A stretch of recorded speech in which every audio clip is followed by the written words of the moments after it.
Ok. Alors, cette vidéo, vous l'avez déjà vue. Comme la répétition est pédagogique, alors je répète cela. Je remets la vidéo. Que tous les Ivoiriens, et au-delà de la Côte d'Ivoire, vous avez vu cette vidéo.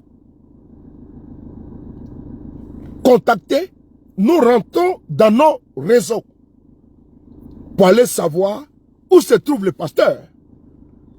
Puisque d'aucuns ne savent pas où se trouve. Nous avons également des ramifications, des personnes qui nous informent. Et qui nous font comprendre que le pasteur Edi Pada, Eli Pada, voilà, se retrouve où? Se retrouve à la Maka, au bâtiment C. Nous revenons vers ceux-là même qui nous ont interpellés en journée. En l'occurrence, Grâce, en l'occurrence, comment dirais-je, la princesse Domi et autres, pour leur donner l'information que le pasteur se trouve, comment dirais-je, à la Maka. Et nous donnons également sa localisation juste au bâtiment C. Selon nos informateurs, nous restituons cela et nous informons sa communauté de ne pas s'inquiéter que le pasteur n'a pas été kidnappé par des ravisseurs, mais il a été kidnappé par le pouvoir en place. Et il a été mis à la Maka. Nous le disons d'une manière simple, sans pression. Parce qu'au moins il faut rassurer les personnes. Parce que tout le monde dit qu'il a été enlevé. Mais par qui? Par qui? En Côte d'Ivoire, maintenant, on enlève les gens. Donc il y a une entité là, comment dirais-je, incontrôlée, qui enlève les gens et qui demande les rations. Mais on arrive à les localiser. Il a fait un tour à la DST. Il a fait un tour à la DST. Sauf s'ils vont l'extraire de la prison, de ramener là-bas. Il a fait un tour à la DST. C'est même procédé qu'ils ont fait avec Steve Biko, qu'ils ont pris en Mauritanie. Ils l'ont envoyé à la DST. Humiliation n'est pas humiliation. Après, ils l'ont jeté à la Maka. Donc, qui enlève les gens en Côte d'Ivoire? Mais c'est eux. Et quand nous arrivons à les localiser, on informe la communauté pour les rassurer. Parce que sa femme, elle est inquiète. Ses fidèles sont inquiets. Mais est-ce que la bonne volonté ne voudrait pas que on puisse dire où là où il se trouve et qu'il a relevé, qu'il a arrêté? Nous l'avons fait. Mais quand un malfrat, vivant de monétisation matin, midi, soir, se donne quoi? Se met toujours à mélanger ça en politique. Parce que nous avons, n'est-ce pas, dit où il se trouve. On le fait parce que nous avons été recommandés. Ils sont venus vers nous. Parce qu'on a un réseau de communication au moins et d'introduction très puissant.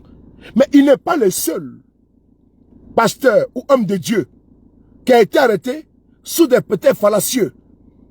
Parce qu'en Côte d'Ivoire, il ne faudrait pas avoir de vision. Quand tu es pasteur, il faut avoir vision si amour. Alicia va marier, n'est-ce pas?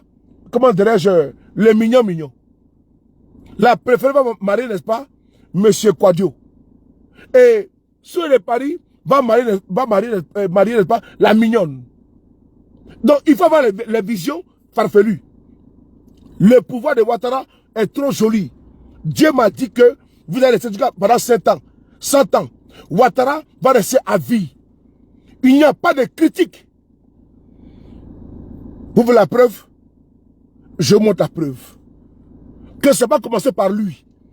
Et ceux qui se réjouissent comme hommes de Dieu doivent plutôt dénoncer ça.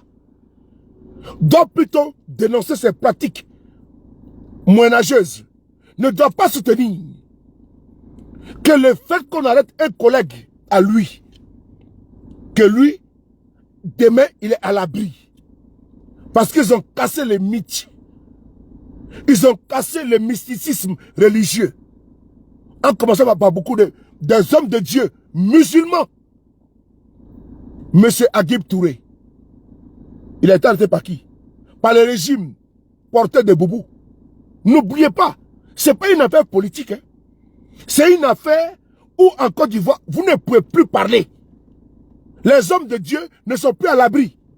Mais souvenez-vous, le ministre Adjoumani s'est déporté à la cathédrale pour aller lire un communiqué politique. J'ai jamais vu. Adjoumani. Parce que Monseigneur Koutouan a parlé de troisième mandat de M. Ouattara.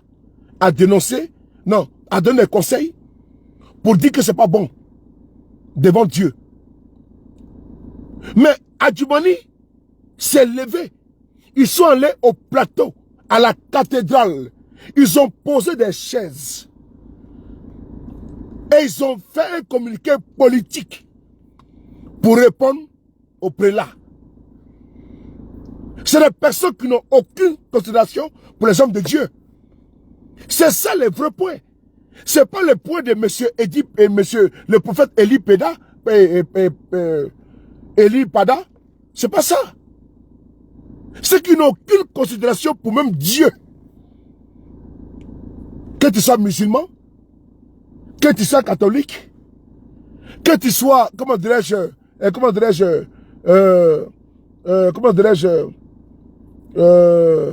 protestant, ils n'ont aucune considération.